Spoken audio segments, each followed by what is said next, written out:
আসসালামু আলাইকুম প্রিয় দর্শক বন্ধুরা, আপনারা সবাই কেমন আছেন? আশা করি ভালো আছেন। আমিও ভালো আছি। চলে আসলাম আজকে নতুন আরেকটা ভিডিও নিয়ে। আজকে কোয়েলের বাচ্চার ব্রুডিং এর চতুর্থ দিন। আপনারা দেখতে পাচ্ছেন কোয়েলের বাচ্চাগুলো বেশ সুস্থ স্বাভাবিক এবং খুব ছোটাছুটি করছে। আমরা কোয়েলের বাচ্চাকে অল টাইম মানে 24 ঘন্টায় খাবার এবং পানি এখানে দিয়ে রাখি। ভাল্বটাও অল টাইম জ্বলে থাকে। তো দিনের বেলা তাপমাত্রা অনেক বেশি হওয়ার কারণে ভাল্বটা বন্ধ করে দিয়েছিলাম দুপুর টাইমে। আপনারা দেখতে পাচ্ছেন এখন আমরা খাবার দিলাম, সবাই খাচ্ছে, খুব ছোটাছুটি করছে, খাচ্ছে। আমি এখানে রয়েছি বিধায় ভয়ও পাচ্ছে কয়েকটা বাচ্চা। তো খাবারটা একটু মোটা দেয়া হয়ে গিয়েছে। মোটা বলতে খাবারটা যদি আপনি পাতলা করে বেশি ছড়াই ছিটাই দেন তাহলে সবাই ভাগে পাবে এবং বেশি পরিমাণে খেয়ে গলায় বাঁধার সম্ভাবনা খুবই কম। বেশি পরিমাণে দিলে খাবার খাওয়ার পরে গলা টানে, আপনারা দেখতে পাচ্ছেন। এই যে কালো একটা বাচ্চা আমি হাত দিলাম, এই বাচ্চাটা গলা টানতেছে।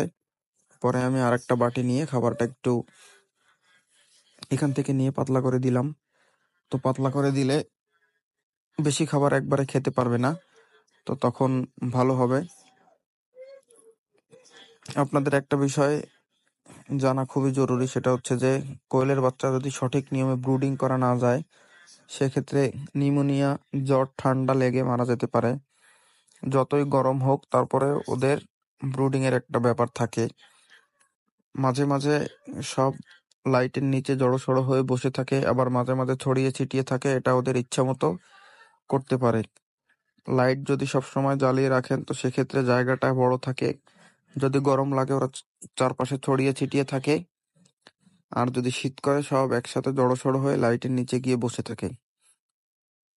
সবসময় পানি এবং খাবার দিয়ে রাখলে বাচ্চাগুলো খুব দ্রুত বড় হবে, এবং দ্রুত বড় হলে ছোট বাচ্চার যত্ন নিতে কষ্ট বেশি, বড় হয়ে গেলে যত্ন নিতে কষ্ট কম। সব দিক দিয়েই ভালো, মারা যাওয়ার চান্সও কম থাকে। এবং বড় হয়ে গেলে যত ওজন দ্রুত বেশি হবে তত ডিমেও দ্রুত আসবে।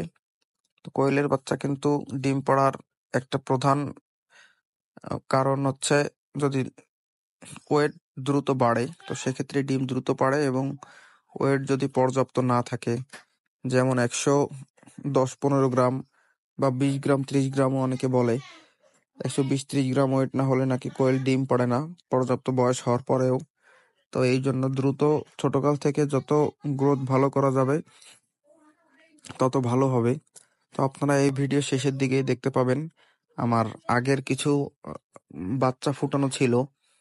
এই যে এই বাচ্চাগুলো কোনো ব্রুডিংও করা হয়নি এবং কোনো মেডিসিন দেয়া হয়নি।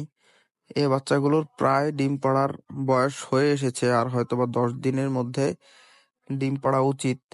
কিন্তু যে এই বাচ্চাগুলো ছোটকাল থেকে পর্যাপ্ত যত্ন পাওয়ার অভাবে এখন ডিম দেওয়ার অনেক দেরি আছে। এদেরকেও ভ্যাকসিন করতে হবে বাচ্চার সাথে। আমরা আগামীকাল ভ্যাকসিন দিব কোয়েলের বাচ্চা।